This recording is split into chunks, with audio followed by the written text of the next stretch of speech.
everybody I ever talk to say you cheap. It ain't cheap, I'm smart, but they usually be the ones that say you cheap. They ain't got no money. All my life, been grinding all my life. Sacrifice, hustle paid the price. Want a slice, got to roll the dice, that's why. All my life, I've been grinding all my life. Look, all my life, been grinding all my life. Sacrifice, hustle paid the price. Want a slice, got to roll the dice, that's why. All my life, I've been grinding all my life. Hello, welcome to another edition of Club Shay Shay. I am your host, Shannon Sharpe, also the proprietor of Club Shay Shay. And the guy that's stopping by for drinks and conversation today is an NFL Hall of Famer. He's a four-time Pro Bowl, Offensive Rookie of the Year in 1999, led the league in rushing 2 consecutive years, 1999 and 2000, 2000 All-Decade, Indianapolis Colts Hall of Famer, and he's the Colts all-time leading rusher in attempts, yards, and touchdowns. Mr. Do-It-All, the Edge, Edgerrin James. Edge, how you doing? What's up, man? I'm good. You know I'm good always. You always good? Always good. I've never not seen you with a smile on your face. Damn, you that happy all the time? Life must be really good. I mean, when you overcome what we can overcome, man, it's got to be good. It's got to be good. Yeah. Thanks for stopping by today. Let's go back because I thought you had your Hall of Fame speech. Congratulations on making that. Yeah, I appreciate it. I think you, 354? 336. 336. Yeah. 336. There have been over 25,000 men that's played, coached, managed in the NFL. 7 billion people in the world. Only 354 men can say they got a gold jacket. How does that make Edgerrin James feel? Oh, man, it make all the work that you put in, make it even worth it. I mean, that's what really stands out. When you see all the work you put in, you see all the people that's actually trying to play this game. Right. And you realize you one of the few that made it and got that gold jacket. So it's like, it really caps it off and say, man, it was all worth it. Right. When you started playing, did you always know you wanted to play football even as a kid growing up in Florida? Yeah, football is like the thing to do down south. So right. We're going to play football. Like I really wanted to be a basketball player, but I only had strong right. I ain't had no left. So, but football was too easy for me. Like football was real easy. It's always been easy. So I knew that was the thing to do. That was the ticket out of it. Yeah, that was the ticket. That was the best shot at changing things. When did you realize that I'm really good at this? No, I'm really good and I can change my family's life forever. When I got to the University of Miami, you know, when you're in high school, you're playing against the people in your area. Right. You know, so you really don't have no measuring stick. Right. Then when you get to college and you start seeing all these guys, like a lot of these guys, they have like all these 5 stars, they're rated. Right. And then you go out and practice and you just like dominating them. Right. And you just say, man, this thing right here seems like it's pretty easy. Then you start having guys from your team going to the NFL. Right. And I'm like, I just was out there with him. And so now I'm like, yeah, I know I'm gonna be on the next level. Right. You know, I think it was after my freshman year, that's when I knew. And I just locked in and I had a clock. I said, I'm gonna be out of here my junior year. Right. You get to the NFL, you get selected, what, 5th? 4th. 4th pick in the draft. They do something, they move Marshall to select Edgerrin James. Did you understand, like, Marshall could do it all? He could catch, he could run, he could block. They moved a guy that was Rookie of the Year, had great numbers, and it's like, we think this guy right here can be just as good, if not better. For me, I really didn't understand what was going on. Man, I was just coming from the U trying to get to the NFL. Right. You know, and so for me, it had nothing to do with, I didn't think about no Marshall, I didn't think about nobody. I think about, man, look, this is my opportunity to make it to the NFL, and once I get to the NFL, I'm gonna make my mark. So I really didn't look into all... That you were replacing somebody. Yeah, like, this is my opportunity. Yeah, I focused on me, and that's kind of how I did my whole career. You know, I always focused on myself and never got into comparing to nobody or trying to compete with nobody, because it was always me versus me every time. Right. You get there, okay, so obviously you're a rookie, go through the camp. Now, y'all need to make the money right. Definitely. Obviously, the money wasn't right because Edgerrin James held out for the better part a long, long time. Yeah, I mean, the money was right. The money was right compared to where we came from. Where I'm coming from, the money was right, but you know, you got to do things in the proper order. And like when you get drafted the 4th pick, you know, you need to be compensated. Right where you're supposed to be compensated at. It's like they could have like deep down inside, like the money was right on the first offer with me. You know, like I know where I'm coming from because like I'm like, man, all I need is some money one time. I get some money one time. I'm a double, triple that later. I ain't worried about that. But it was like, you know, for the game, for the betterment of the game, and the running back position, you got to stand up sometime and say, and the guys coming from behind. Yeah, like you can't just accept whatever. So I said, man, even though this money right, but I'm gonna do what we got to do to make sure that the numbers are right. And so we went through the whole process. I held out, and it turned out to be well worth it. Right. Yeah. You come into the league, you got dreads, you got gold teeth. Did anybody try to convince you, man, you need to cut the dreads, you need to do away with the gold? Yeah. Did they try to convince you to like, you in the NFL now, you got to like have this like polished image? No, I think first I'm getting there, you know, it's like you surprising everybody because you the pick, the fourth pick. And then I think after I became real good, real fast, that's when it started coming like, man, you may want to remove your dreads, you may want to remove your gold teeth because there's so many opportunities out there for you. And that's because, you know, when you become real good, and they were like, man, you got commercials, you have all these endorsement opportunities. Right. And so that's when it really got a push. You know, after the first year, it was like, I'm going to Indianapolis, conservative city. Right. And everybody just kind of wait and see. But then we hit it fast. We hit the ground running. Right. We changed that franchise instantly. Right. And win the division 13-3. Yeah, and then you actually a dominant player out there. Right. And so that's when the push came, because it's like, man, we can really market you. We can really use you. Because, you know, I'm sitting next to the man. I'm sitting next to P. Yeah. And, you know, so it's like, man, you can really do some good things off the field. Right. And so that's when that push came for that. But for me, it was more, man, I'm edge. You know, that's part of what made me who I am. So it was never a consideration for myself. You know, it was just from the marketing standpoint and the business opportunities. You know, I could have made millions of dollars off the field easily and became more popular, but that wasn't my thing. You sacrificed Edgerrin. Yeah, you know, it's like it wouldn't have been pure, and it really wouldn't. I don't know what I would have been on the football field. I would have done something different. So the gold teeth and the dread was a part of yourself. So that's where your strength lies. Man, it's the strength, man. You know, the darker, hey, you know, this mane I got on my head, man, I carry that, you know, it's that strength. But it's really about being yourself. You know, like you can go farther being yourself than trying to be somebody else. Why was that so important to you? Why was it so important for Edgerrin James to maintain the dreads, to maintain the gold teeth? Yeah, you're from South Florida. And you know, when we came up, the gold teeth with a thing, everybody tried to get the gold teeth or have a gold tooth. But you had the whole grill. You had the grill. It was important because, man, you got all these shorties that look up to you. You got everybody that see you and now you kind of give them hope to say, man, look, I don't have to go be this or be that to make it. Right. You know, and that's why it was very important for me just to be myself. And plus, I don't know no other way. You know, so it was really important because the world is opening up. You know, it's like, man, I'm here to play football. You know, if you all polished and you got yourself together, but you can't ball, they're gonna get rid of you anyway. Right. But I know if I can get out there and play ball and play at a high level, I ain't worried about them getting rid of me. But you think about it now, Edge, you were the first. You were one of the few. Now everybody got dreads. Everybody got twisted. Man, everybody got coming out their helmet. But when you did it, Edge, you wasn't a whole lot of people doing that. Yeah, tell them things to Edge. Yeah, man. they can be comfortable right now. Yeah. You definitely made them comfortable. So you said, like, got an opportunity. I'm next to Peyton Manning. Obviously, Peyton is button up. You look at Marvin Harrison, he's really quiet, button up. Reggie was there, yourself. Did you look around like, well, dang, look where I'm at and all this money? I mean, I can make almost as much money off the field as on the field. All I got to do is just, you know, little tape up, you know, little shave up, you know, pull the grills off it. But then it won't be fun. Like, I got fun money, you know. I get to be myself, you know. It's like, who want to live in this little box and you can't do nothing. So like the way I live my life, man, I get to be me. I don't have to walk around and try to put on this disguise and try to put on. And that ain't fun, you know. It's like, okay, if you get some money and you're able to enjoy You're living a lie. Yeah. Because this is Edgerrin. Edgerrin dreads. Edgerrin is the dreadlock with the dreadlocks and the gold teeth. The kid from South Florida that probably chased. Did you?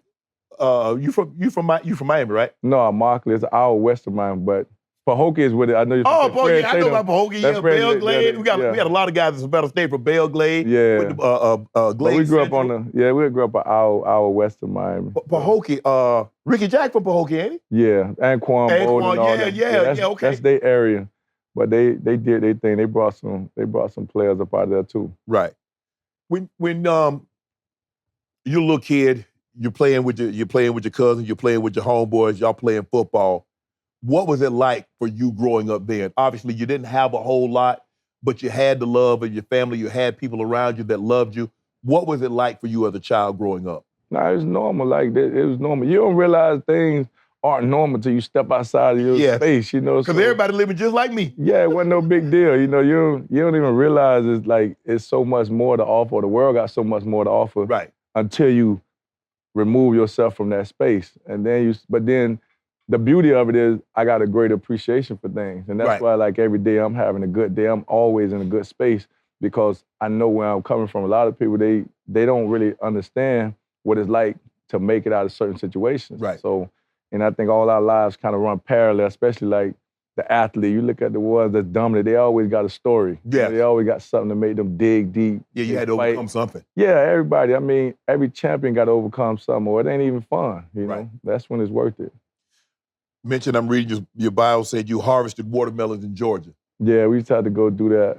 What part of Georgia were you headed to? It was like Ashburn, Cordell. Okay. Like all South Georgia. That's middle Georgia. Yeah, we had to go, like, for us, it was a thing that it was like a chance to get away from South Florida. Right. You know, so it's like we get a chance to go out and loading watermelons ain't hard. Loading watermelons not easy. I did that. Nah, that ain't no easy job. I know, but at the end, it make you tough and give you that grown man. Yeah, it make you tough, but it ain't making me. I ain't want to be tough. I want to be like all the other kids. Nah, I just want some money. Going to Six Flags. Nah, I want some money. I was like, man, I figured out how to get me some money. Like, that was a way to get some money on my own. You know, especially when you're 13, 14, you know, you got to find ways to make I want to do chores to get some money. I want to take out the trash. I want to wash some dishes and cut some grass. I ain't want to be doing grown man work. I ain't gonna lie. Nah, I appreciate the grown man work because I ain't doing no more grown man work the rest of my life. You know what I tell kids that when I talk to kids now, do a lot of things while you're growing up because it'll show you what you don't want to do for the rest of your life. Exactly. Doing that, cropping tobacco, clipping onions, loading watermelon, baling hay. Man, I don't want to do this for no 40 years. Y'all crazy? It's hot, sun. It's raining. I don't even like lifting my own bags now, man. I ain't doing nothing hard. And that's what I'm saying. I got all that out the way early. Everything is dependent on the weather. It rains. You can't go to work. You don't get no payday. Can't get no money. Nah, I don't want no parts of this. Yeah. I'm reading that you said you didn't really lift weights until you got to college. Yeah, like, I mean, I wasn't part of no weight program. You know, our stuff wasn't structured like that. You know. That would say everything is off the muscle right here. You know, like when you get to college, you got a weight room, you got a program, you got all that stuff right there. You can't help but to get better. I couldn't help but to get better. You know? And now you getting 3 good meals a day. It ain't no eat peanut butter. No, we always ate good. You ate good. Mom had that thing right. We always ate good. Man, I should have came down and lived with y'all there. No, the family gonna make sure we eat good. That's one thing you're gonna do. You're gonna eat good. You wanted to transfer high school, and your mom said no. Yeah, nah.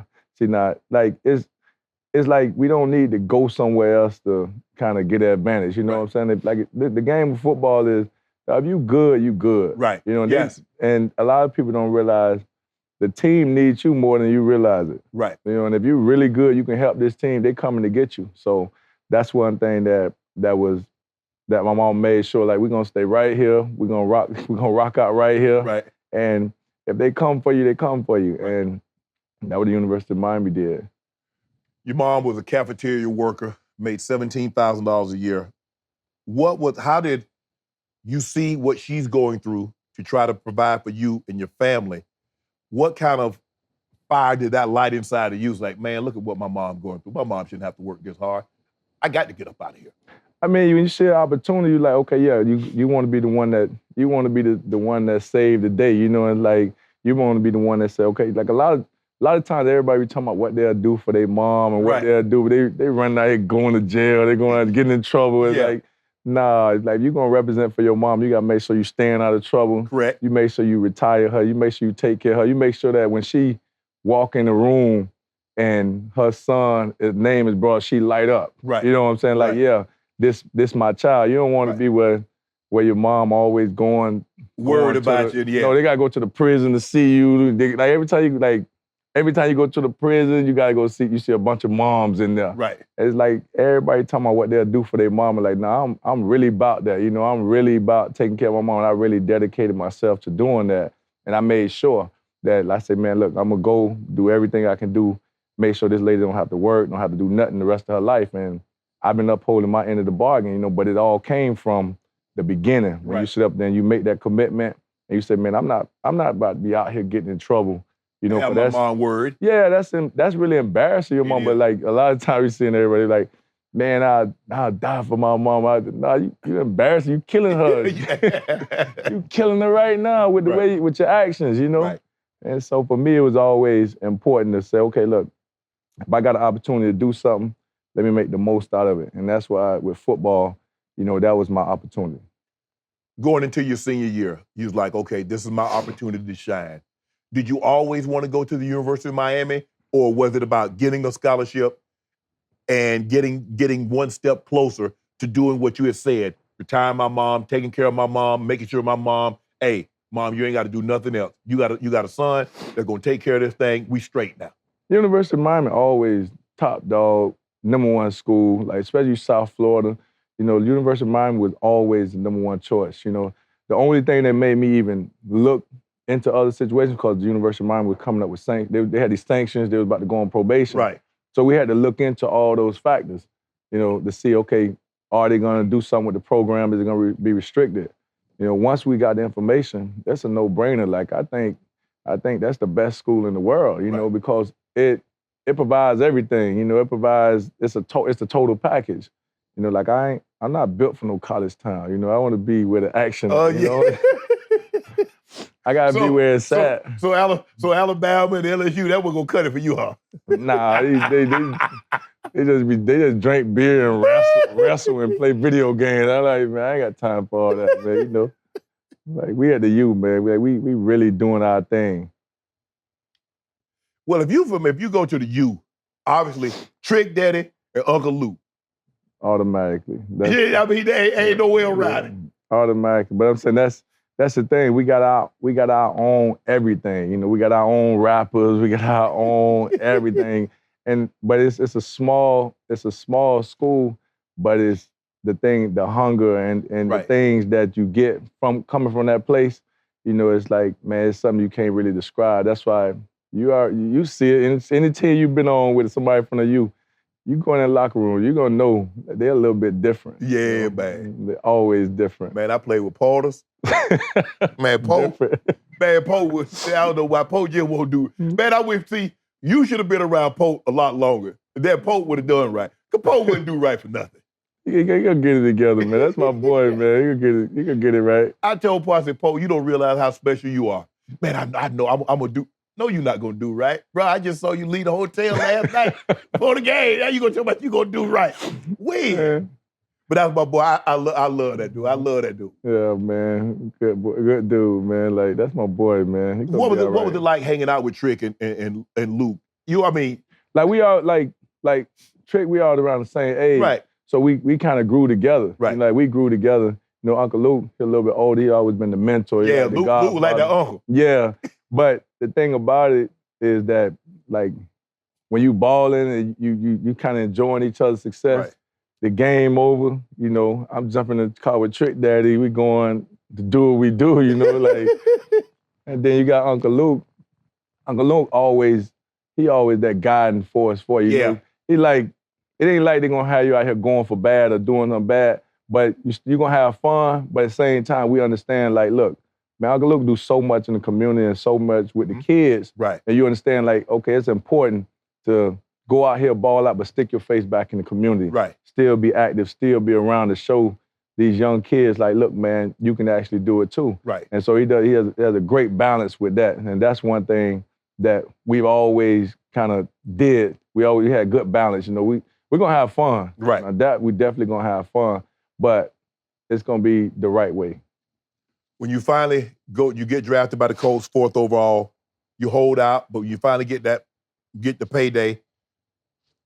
There wasn't no direct deposit back then. They send you that check. You get that check and you look at that check, you're like, oh. What was the first thing that went through your mind when you saw that check?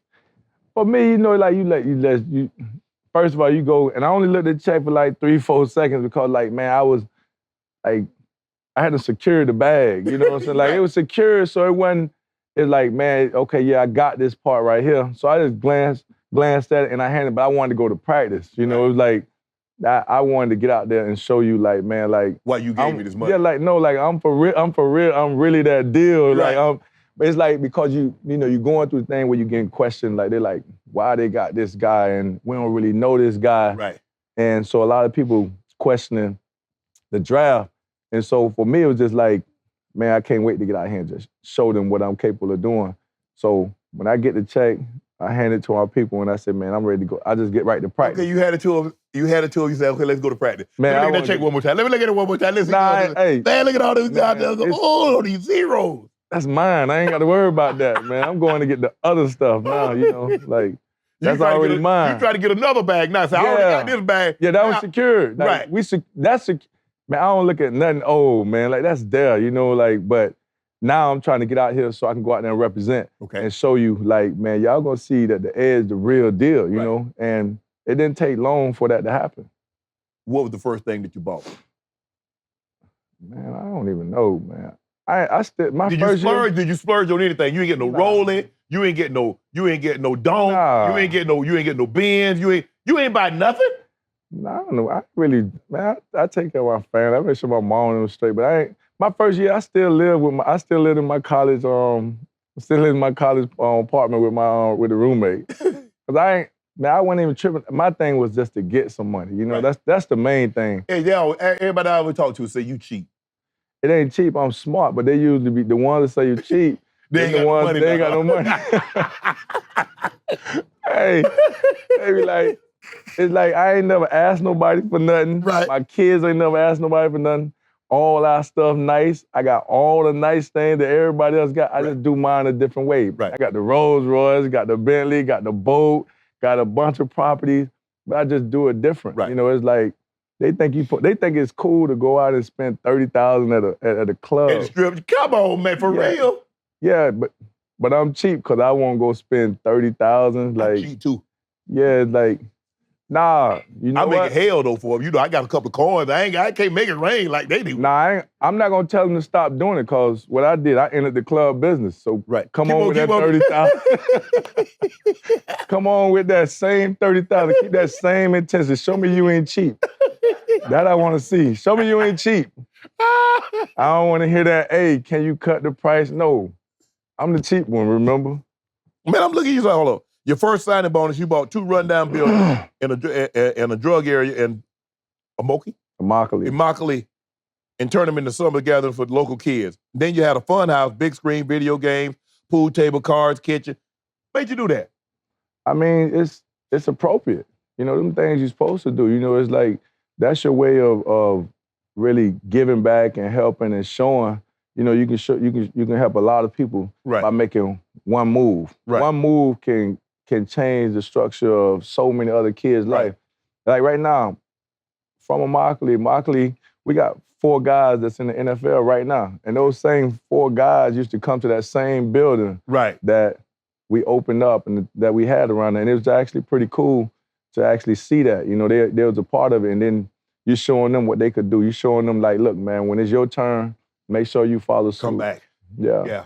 It's always to see, when you can actually see somebody from your area do something positive, go to the NFL or go to the NBA, or even, be a lawyer or a doctor, special athlete, because, you know, young black kids, a lot of us, we aspire to be athletes.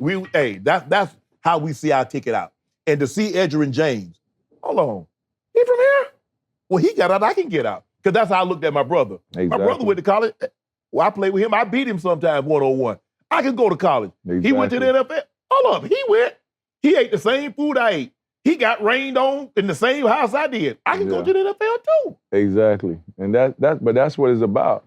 Like, you showing them that it's possible. And that's part of my whole MO, man. Like, look, I'm gonna come across as normal and I'm gonna do all the same things y'all do. So I'm showing you that it's possible. Right. Now, you got to dig into it a little bit more to say, okay, what separated me from them? Right. And that's when that discipline and that hard work and that really knowing what it's going to take or doing what it's going to take to get there. You mentioned about the fun house that you established in your hometown, and you said there were 4 little kids that later became NFL players.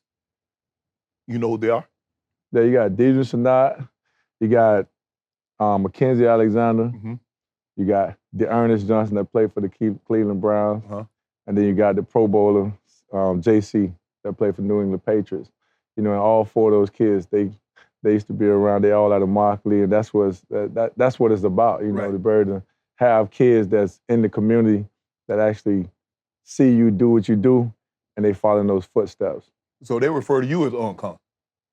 I got a million names. I got a million names for them. Like they actually make you feel old. Like they really, them the ones that make you feel old. You Right. like, and then you go back, you go through some of the pictures, Right. and you see the kids out there doing what they was doing, and it's like, dang, like I've really been around a long time. Right.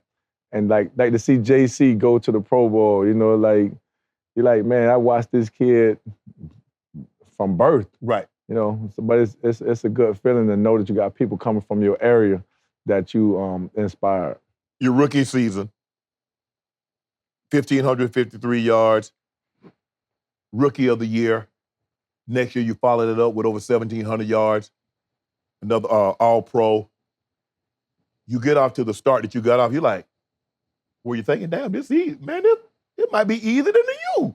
It was. It was, man. It's like I think me personally, I can't down the sport, but I think for me, a lot of time I was like, man, the NFL is overrated. You know, I felt like it was overrated because you're 21, 22 years old, and then I got this dude in the locker room that's 30, 31, 32. Right. I know he can't keep up with me. You know what I'm saying? And it's like, so the balance, I mean, the age difference, it made me like, man, this game is like a joke. You know what I'm saying? Like now I'm playing with these older guys that can't do this. They got to be in the cold tub. You know, like for us, we just suit up, go play, and then do whatever we do. And then you start saying, man, it's not really that hard. You know, especially if you know what you're doing and you on top of your stuff. It's not hard because there's no secrets in the NFL. Right. It's like when you line up, I know exactly what you're gonna do. They got all the film, all the information. But you got to study now. Yeah, but that's what I'm saying. That's what made me say, oh, we studied. Right. Like you study, you put in the work, and I'm like, man, this game really easy. Like, you know, you think about it in college, you don't study. You know, in high school, you don't study. You just figure it out by second, third quarter. Right. In the pros, you know, from the first play to the last play, you know exactly what's gonna happen. Right. And whoever do it the best, that's who's gonna win. Right. How are you guys? I mean, look, you with Marvin, Reggie, Peyton, man, you guys turned it around just like that. It was because everybody came with the same approach, mentality. Nobody was like a prima donna. Everybody put in that work. You know, so if you see all your big dogs putting in that work, you know, everybody around you got to follow suit. Right. It's like Marv gonna go out and do his thing. You know, P gonna do his thing. Mm-hmm. And then, okay, I'm coming from the University of Miami where we came from a NFL style coaching. You know, Coach Davis, he came from the Dallas Cowboys. Mm-hmm. Our whole thing was structured. So when I get to Indianapolis, the structure of the price was exactly the same. So it wasn't no difference with that. Right. And then you start just focusing on, okay, yeah, you just focus on your job and you focus on what you got to do. You're like, man, all I got to do is just work. And everybody put in work. Mm-hmm. And by us putting in work, the GM had them put together the right pieces, and we had a nice balance. What was it like playing with Peyton? Because we see the Omaha and people talk about, man, he's a smart. What's it like playing with Peyton? You playing with somebody that's committed to the game, like totally committed to the game, not all them outside distractions. And you can tell that the game means a lot to him. Mm-hmm. You know, and then when you start digging into it a little bit more, you can say, man, this man really loved this game, you know. And you see all the work that he put in. He continued to put in the work. And that's the thing that you get a greater appreciation for. And you start saying, like, man, this man really loved football, you know? And then you start saying, okay, the things they're doing to get better and always looking at the little detail, even if it come to a fake, you know, Some people, they just do a fake like this. He gonna do it, stick his head, do all, whole. Yeah, that fake, that wide stretch, that wide stretch that y'all ran, that he going way out there. I mean, and you doubling over like you really got the ball. The details of it, but I'm saying every day you say, cause you play a long time out there. Why it get boring out there? You be at practice get boring, but when you see a person doing it every day, man, you got a great appreciation for it. They really love the game, right? And he did exactly what he's supposed to do. Right. What was it like reuniting with Reggie?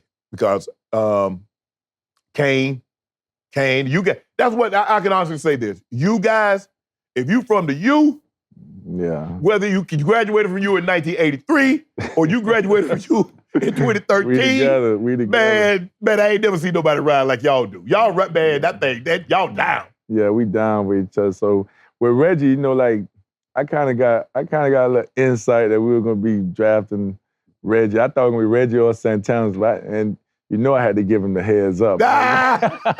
So you gave this at school, you don't look.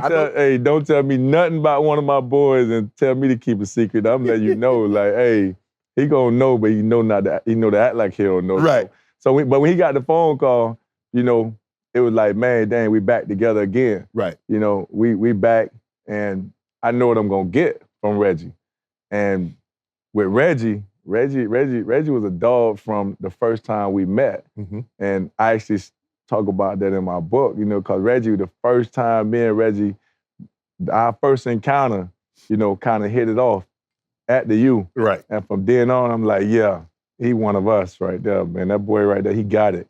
And to know he coming to the Colts, because I already know we got P, we got Eights, and now, once we get the other side secured, you don't have no worries now, because I know what they're gonna get out of Reggie Wayne. Right. And then now I got a workout partner, because when you get to the pros, you realize they don't really work out like you used to work out. They ain't working like, not in the NFL, you ain't working out like college. They you ain't working out like that. And so you like you're in this space where you like, man, shit, I'm the only one out here really working out like this. But it's the way everybody do things differently. Right. So when Reggie come, like, we got our same summer workouts, in-season workouts, everything the same. So it was actually pretty cool. Marvin, he's the guy. Look, everybody knows Peyton. They know you. We're talking to you and you're giving us an insight. Marvin hadn't done a whole lot of interviews. Marvin was really, really quiet. You see him on the bench, he would just be sitting there like staring off. What was he like? What was Marvin really like in the locker room? Nah, Marv the real deal. Like, man, Marv is about his business. When you talking about somebody that's about his business, I'm here to take care of my business, that's Marv. All the extra stuff is like, it's really irrelevant. It don't really matter to Marv, So he just came out, do his business, to my work hard. You ain't gonna never see him miss practice. You ain't gonna never see him not do the things he's supposed to do. And great teammate. And like me and Marv, we talk every day. We still talk now, And when you got somebody like that, man, they strictly about their business and they're gonna do what it takes. Man, that's who you want with you on your squad. You have to leave the Colts. Were you disappointed that you were forced to, after you had spent so many great years there, and you seem to be like, man, we really close. I know we can do this thing. And you end up going to Arizona. Yeah, I mean, for me, when you go into the NFL, it's a business. Right. So I don't take nothing personal. I never took nothing personal. And I just ride out as long as I can ride out. And then it's like, it's a decision. Okay, if I want to stay at the Colts, I need to take this. Or I can go to Arizona and get this, and we know what I'm here for. Y'all know what I'm here for. I made... You try to get the third bag. Yeah, I got one bag. You got the second bag, so you like, man, we'll go get this third one. I was never shy about why I'm here, what I'm here to do. Right. Like, I'm going to do my job, but I'm here. I want to make sure that I secure my future. I'm ready to do what I set out to do. Right. Because that's what the game was for me. If I win a Super Bowl, I win a championship, I win all that stuff, that'd be great, But for me, my calling to this game with the greatest man, you know what? You can take this lady and secure her future, make sure you like you're somebody's blessing sometime. Like, I'm like, man, maybe I'm my mama's blessing or whatever. So I understood why I was there. So when it came to having to go to another team, it wasn't that big a deal for me. You know, for me, it's like, okay, let me find the best situation because I understand, like, it's just the nature of the business. Right. And nobody's going to be locked in with one team for the rest of their career and get it the way they want it, for the most part. So for me, like, when the time is up, it's time to go. And for me, you're not going to hear me be bitter. You're not going to see me complain. I'm just looking for the next action. You know, it's like, and I'm glad because I went to Arizona, made some friends, got a chance to get into a new space, and then we actually made it to the Super Bowl. Right. So I knew I made the right decision because I went to a team, I took the risk, you know, to go to a team that wasn't even popular, that wasn't doing much. Right. And we still ended up turning that franchise around. Right. So I got a chance to do it twice. Were you disappointed when the Colts went to the Super Bowl and they won? Nah, I was happy. I was actually, like, when they got Joseph Adai, I made sure I reached out to Joseph Adai, let him know all the information he needed to know about the stretch play, about all the offense, you know, and I was down there hanging with them. You know, I just didn't have to go to practice. And I got a ring. The coach gave me a ring. So it was like, I ain't had to do no work. When Mr. Irsay called you and says, Edgerrin, you know, for the great player, the great person that you had been, I know that, you know, you weren't here, but I want you to have a Super Bowl ring. Yeah. How did that make you feel? Because I don't know that doesn't happen often, Edge. I mean, it lets you know that, man, they appreciate what you're doing. And I call him the big man. The big man always did things the right way. You know, he always, you know, he understands the business, but he understands the person too. And like they know we built that thing, we built it up, but the business is gonna do what it does. You know, and for me, I wasn't tripping. So he say, okay, yeah, man, they're gonna give me a Super Bowl ring, and that's like it's like you appreciate that. You know, you appreciate that. You know, and for some guys, you got guys played forever, and they never got a chance to even be part of a playoff win or whatever. I'm part of an organization that I'm tied to forever, and everything worked out just like it was supposed to. You mentioned you did get to the Super Bowl with the Cardinals. Larry Fitzgerald, Kurt Warner, yourself, three-headed monster, and you got the lead late in the ball game. What's going through your mind as the Steelers have the ball late and they're going down the field? What are you thinking? Because it's out of your hands now. You done gone down the field. You done got the lead. You done done your part. You did your part. We got the lead. It's 2 minutes left. What's going through Edgerrin James' mind? We just need a stop. One stop. You just need one stop, and that's what it comes down to. But you know, most NFL games are won at the last 2 minutes, and Pittsburgh, they did their thing. You know, they found a way to win. You know, we just needed one stop. So you're just one stop away from actually winning the game. But you play enough games, man, you understand how it goes. You win something like that, you lose something like that. Exactly. Been on the winning end of a lot of games, and so happened it was on the big stage, and it didn't happen. But man, we did some great things that year. Looking at your stats, you know, you top 1,500 yards 4 times. You're one of 4 players to ever do that. Barry Sanders, Eric Dixon, Walter Payton, and yourself. Over 12,000 rush yards, 80 touchdowns in an 11-year career, over 15,000 scrimmage yards. Eclipsed 1,000 yards 7 times. Of the numbers that you have, your personal accolades, what stat you most proud of? I like the 1,500, the one going there, because you with that group, and it's just hard to do. You don't realize it, but it's actually really hard to do it that many times. But the fact that I did it after the injury, because if I don't get hurt, I'm going to lead the league probably, I don't know how many times. Oh, hold on, wait a minute. You knew your that. first 2 years, you lead the league in rushing, you tear your ACL, your 3rd year, right? Yeah, I was leading. I was off to my best start my 3rd year. You know, and that's when I had the ACL injury. Right. But it's part of the game.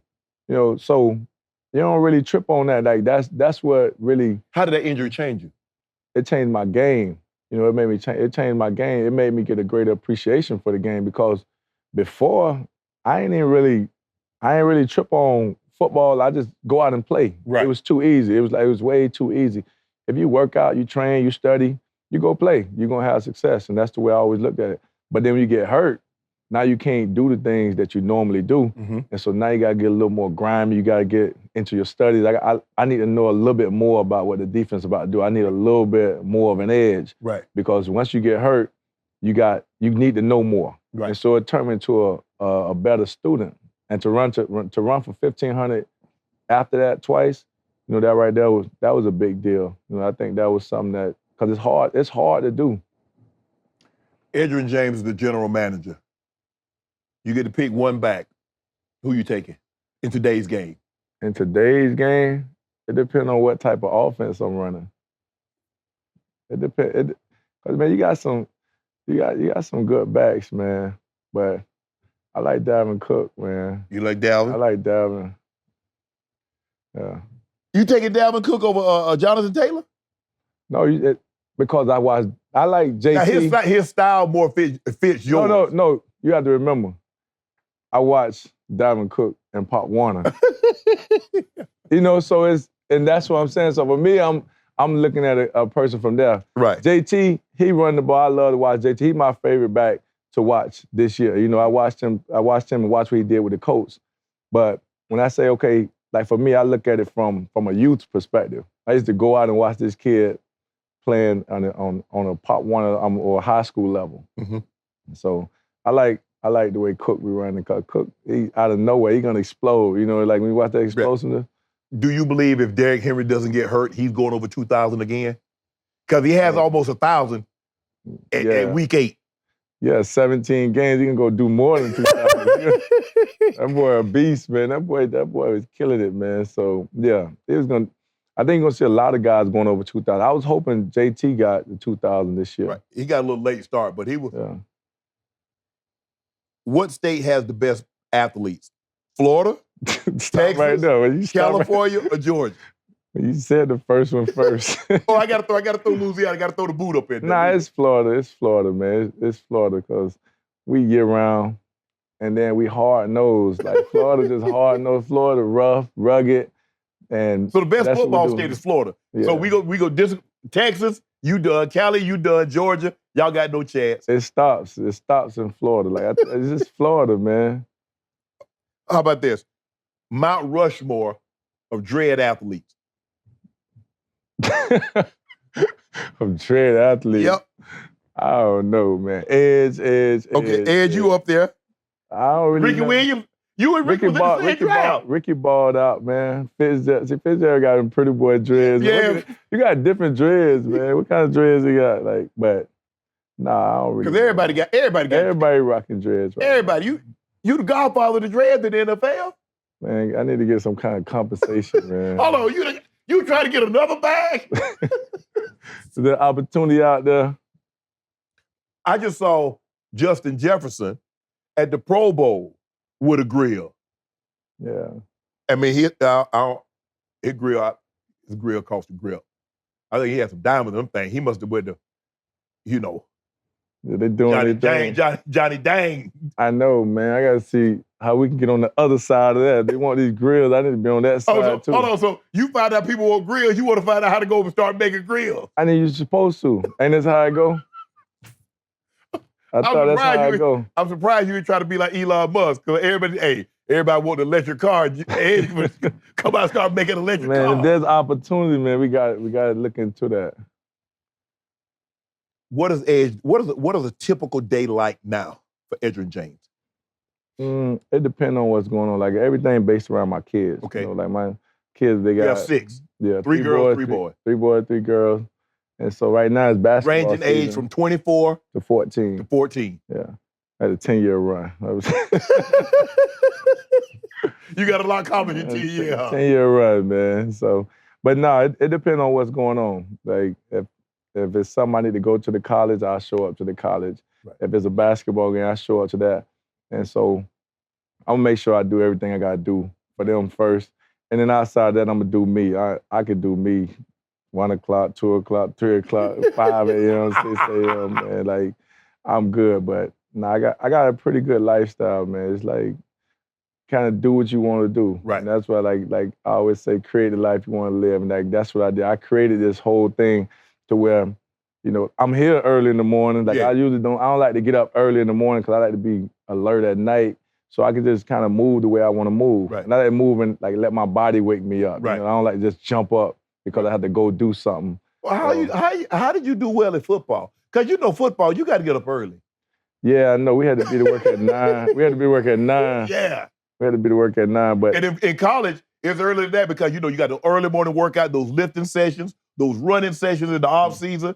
That was when I was on somebody else's clock. And that's what I was saying. I was always preparing. I was to be on preparing your for these clock. days. Yeah, so I was just making sure that I said I'm gonna prepare for when it becomes my turn to be the boss. Right. And how I'm gonna do my lifestyle. And that's where my lifestyle is now, the way it's just the way I want it. Like I don't have to be up early in the morning unless it's something I commit to. Right. You know, and that way, like I wouldn't change nothing that I got going on because it's laid out pretty cool. What do you want your kids to be most proud of when they talk about their dad? That is committed to them. You know, that's the thing. It's like, you know, you got a lot of fathers. It's easy to sit out there and make them, but to make them great, to get behind them, you know, that seems like it's a challenge when it shouldn't be a challenge, but it seems like it's a challenge. And if you deal with a lot of these youth programs and a lot of these underprivileged situations, the thing that's always missing is the father. Right. You know, most of the time. And so for me, you know, my kid's not gonna be able to say they daddy wasn't there. You know, that they daddy didn't make a way, didn't sit up there and put them in the best position possible.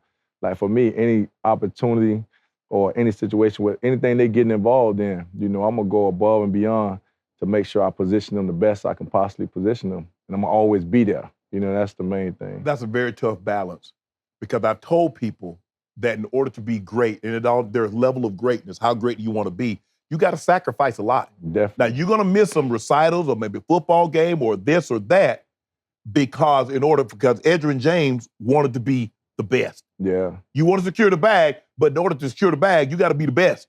Yeah, you definitely, and that's one balance that a lot of people don't really understand how hard it is. Yes. But you got this, if there's a gap or there's an opportunity, I'm gonna make it happen. Right. So it's like, if I have to be somewhere and it's important, they know, okay, yeah, I'm gonna miss this situation right here. But if there is a true opportunity to be there, I'm gonna be there. You know, I'm gonna make sure that I'm there. I'll make sure I'm on point. I don't care if it's you have to jump on a private plane or if you have to jump on this plane, that plane. You get there and then you get where you got to get to.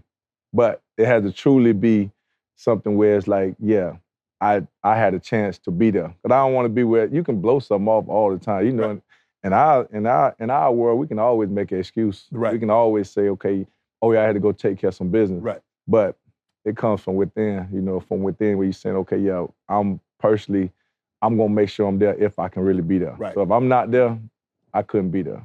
You and I were talking off camera. Your oldest is 24. And you say one of the things that you're proud of is that your kids got an opportunity to see what you did for a living and someone didn't have to tell them, well, your daddy was this, your dad was that. Yeah. How did that make you feel getting an opportunity to see your kids? Because my kids got an opportunity to see me play. You know, my son was coming in the locker room. My kids got an opportunity to go to the Super Bowl. How did that make you feel knowing that, you know what, this is why I'm doing it, guys. This is really why I'm doing it. I got mom back home, but I got eyes in the stands that's watching me. Yeah. My eyes. Yeah, it started at the University of Miami. You know, when you 18 and you're like, okay, I'm about to have a child, you're like, okay, now things really turn up. And so it gives you another level or another reason to push or to even go harder. Right. And then to watch, for them to actually see, like my oldest got a chance to kind of witness the whole journey. Yeah, she got to see it all. She got a chance to see the whole thing. So they understand exactly where you're coming from, and they can see, okay, yeah, my daddy really did this. The youngest one, they really don't know. You know, they really didn't understand it till probably later, till probably went to the hall and all that. Right. You know, but the oldest got a chance to really see it, and they understand that, like, man, dang, my daddy really did all this. Right. And then when they start looking back at how you get there, you know, that's one thing that really stands out to them. Like, now my kids are reading the book. They're reading the book and they're like, hey, Dad, I didn't know you did all this or did all, because that was before their time. Right. And so now they got an even greater appreciation for their dad. How do you get your kids? Because the way you came up in an area that was infested with drugs. There was not a whole lot of money. and you was like, okay, this is my opportunity. This is what I can do to get out. They come up in a very different situation than you. And that was the hardest thing, to try to teach my kids discipline, but knowing the sacrifices that I made was to make sure they didn't have to live the life that I had to live. So how do you balance that, Edge? Well, you first of all, you don't keep nothing away from them. Right. You know, you put it in front of them. You show them, okay, this is what I had to do, but this is what you get a chance to do. And so they get a chance to see it. They get the comparisons. You know, that's what really, really kind of opens their eyes. Mm-hmm. You know, you just point those things out. Like, I don't hide nothing from my kids. I'm not gonna hide nothing to say, okay, they made like everything was peaches and cream. You know, you're gonna sit back and say, okay, like, these are situations, or these are things you have to go through, or these are things that it took. And now you're here. Don't settle for where you're at. But this is just one level. There's other levels that you can go to. Right. So I pushed them to even go to even higher levels, you know. And like my daughter, she chose to be a lawyer, you know. Okay. And like, man, you want to get in positions of power. You want to go to a space that people don't normally go. My kids, I got 4 in HBCUs. Mm-hmm. You know, they understand the importance of being there for your culture, being somebody that people can look at and say, man, dang, they did it the right way. They didn't just take the easy route. You know, they made sure that they're aware of what they're doing. Mm-hmm. You we didn't get to this earlier, but there's a tragic incident that happened. You say your uncle commit suicide. You had uncles and aunts dealing with the crack cocaine epidemic, which was very prevalent in the Black community, especially in the South, where it was all over inner cities, but in the South also. When you're watching that, when you're around that, what's going through your mind as a child? Well, you're just a child. It's the norm, so you really don't know. It goes back to the beginning. You really don't know those things. All you just know is you want to do better. Right. You just want to always do better, and you just start learning out what is better. Mm-hmm. You know, sometimes some people just getting, you know, back in the day, if you just went to college, you was doing great. You know, now the level has went right. up. You know, so you just always want to just continue to do better. And that's what I always do. So you always want to improve on things and just try to always do more and position more people. What is your proudest accomplishment? My kids. You know, to have like right now I'm 4 for 4. I got 4 kids in college right now. Okay. So it's like that's for me. It always gonna be around my kids because right. I understand like how important it is. Right. But to be able to do it the way that I'm doing it, and I don't have a college degree. My kids got a college degree. They're gonna be running your business. They're gonna be running your businesses. Yeah, man. Like you contradicting yourself. You sitting up there saying it's important to have a degree, but you don't have a degree. I'm like, hold on, this right here is totally different over here. So. Yeah. So you obviously you want to go 6 for 6, but I lost my train of thought right here. Do your kids follow you on social media? Yeah, they're gonna follow me. My kids don't follow me. Mine gonna follow my kids, you know what? My kids, my daughters get upset at to mention my name because they think you're gonna give them something because of who their dad is, not because of what they earn. So they're very reluctant to say, when someone says, do you know Shannon Sharpe? Instead of saying, yeah, that's my dad, they say, yeah, we know him. No, my kids want all that. My kids want all that action, man. My son gonna say, yeah, that's my dad. Yeah. The girls, especially my oldest go like, yeah, we know him. Yeah, I know him. Why do you ask? Nah, mine want you to know, like, hey, this what's up, like. But mine got a cool daddy, you know, like I'm into what they into, like, right. You know, so and that's what make it cool.